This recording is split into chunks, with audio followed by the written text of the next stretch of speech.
So whenever it's time to do a group work, you kind of think these thoughts and you feel worried, embarrassed, and sad. So that does sound like it's really hard and something really is getting in the way from you being able to participate and kind of get the work done within the group. Yeah. Okay.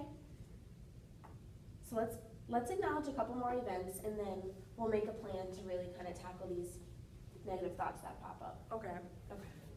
Another event, I guess, would be like I'm supposed to take the bus to school, and I hate getting on the bus. I'm the only one at my stop. It's like so embarrassing getting on, and like everybody just looks at you, and so that's Okay. another. So kind of riding the bus to school. Okay. Do you find yourself kind of avoiding having to take the bus to school?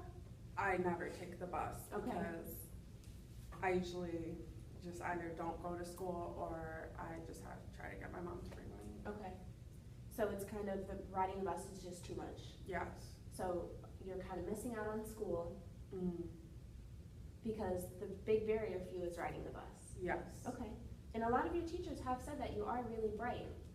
So I'm sure when you're not there in class, you're missing out on things, and the whole class is missing out on the input that you have. Okay. So, riding the bus to school, what thoughts go through your mind?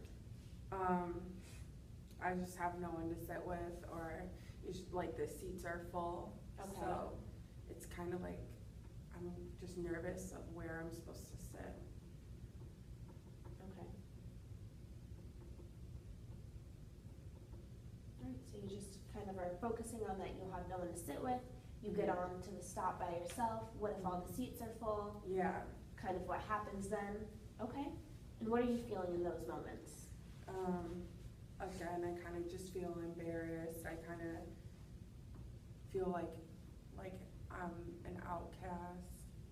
I'm just really anxious about Okay. what to do. So, what does an outcast mean to you? So basically like somebody that doesn't really fit in well with other people. Okay. So you feel as though you don't fit in well with other people, so that you would label yourself an outcast. Yeah. Okay, what about with the friends that you do have? So I do have a couple of friends, but they're kind of weird like me, so Okay. it kind of works out. I mean, maybe I wouldn't consider myself like an outcast because like I guess everybody's kind of different. Yeah, But definitely. I just feel like that sometimes. Maybe it's just because I just get anxious and feel like everybody's looking at me, so. Okay, all right, and we'll definitely work with that. Okay. All right, let's think of one more event here. So another event would be like lunch is a big one. Lunch. Yeah, I don't have lunch with, so I have two really close friends. Okay. I don't have lunch with either of them, so. Okay, so you guys are all split up in different lunch waves. Yeah. Okay. So lunch is like a really big deal because I don't have anywhere to sit or. Okay. So it kind of seems as though this situation is similar to riding the bus. Yeah. Nowhere to sit. Mhm. And what are some other thoughts that you're thinking there?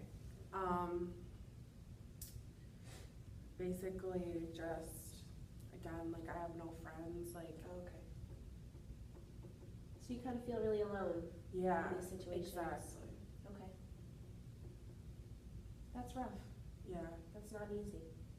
So are the emotions for this situation similar? Anything different? I guess the emotions for lunch, I feel more sad because it's like, I look around and everybody's with their friends and I'm just like by myself. Okay. Or not there because I don't wanna go. Alright. Alright, so you're kind of going through a lot at school. I can see why it's easier for you to sometimes just to stay home. Yeah. But since you do enjoy school, the academic portion, I think we should try and get you back there. Alright. So let's work through some of these thoughts. So we spoke about automatic thoughts, and those are the ones that just pop in your head. So there's another kind of thinking, and it's what I like to call unhelpful thinking. So it's the thoughts that really just aren't going to help you be successful. They're the thinking that holds you back from doing the things that you ultimately would want to do. So throughout, like, let's focus on riding the bus to school. So when you say that there's no one to sit with and all of the seats are full, how many times in the past have you gotten on the bus with completely nowhere to sit, no room at all? Has that happened for you? No. Okay. It doesn't happen, but like, I'm just afraid it's going to happen. Okay. I know those school buses are kind of big too. Yeah. So typically, in the times that you have gotten on the bus, there has been an open seat. Yeah, it's just Okay. like you have to walk to like further to the back to get a seat, so. Okay, and that could probably be anxious for you, Mhm. especially if you're thinking, what will the people think about me? Mhm. Having to kind of pass all those people just to get to your seat. Yeah. Okay, that's hard. Okay, let's also talk about, so how about you take a look, and we'll look at it together, but where do you think that maybe you're experiencing some unhelpful thinking that's kind of holding you back from what you'd like to do? Maybe I'm just kind of thinking negatively about myself, Okay, or like thinking of what people think of me, even though they may not be thinking anything. yeah. So let's try and take one of these. Let's just pick one. Whatever one you want to work with. Lunch? Yeah. Okay. So let's try and look at this from the perspective of somebody else. Mhm. Maybe one of your friends, for instance. So your friend also is in a lunch wave, not with her Three Musketeers, not with the friend group. Mhm. What do you think she might be thinking? She probably feels the same way. She probably wants lunch, Yeah. us all to have lunch together. I think that's normal. You know, when you get used to something, you're used to your friend group, it's kind of weird to be put outside of your comfort zone. Mhm. So knowing that your friend is going through the same thing, how does that make you feel? I mean, I just wish we had lunch together, but I guess I'm like not alone in what I feel, and I Yeah. guess probably like other people probably feel that way too. Yeah. And maybe other people just put themselves out there more, and maybe I could like try to sit somewhere else, or like talk to people in class and just be like, oh, is it cool if I sit with you guys, or something like that. Definitely, and obviously it's easier said than done, Mhm. but now that we kind of have just acknowledged what thoughts are really the ones that are holding you back and kind of keeping you in that lonely space, Mhm. we can try to acknowledge them and work past them just a little bit. We won't completely clear them, but Mhm. just to make them a little more tolerable. Okay.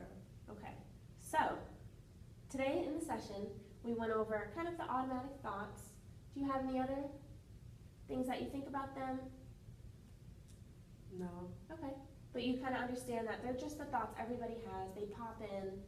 They can be negative, they can be good, but they're always going to be there. Yeah. Okay. And then we kind of were able to identify some of the events and some of the situations where your automatic thoughts aren't helpful to where you want to be. Okay. So for next session, I'm going to ask you to just keep a log, and in the log, just write down any of the unhelpful, negative, automatic thoughts that pop into your head over the next week. Okay. Whatever they are, just write them down, and when you come in next week, we'll kind of work with them, and we'll try to reframe them together, Okay. just to see how the situation affected you and how we might be able to work forward. Okay. Okay? Thank you Yeah. for coming in. Thank you.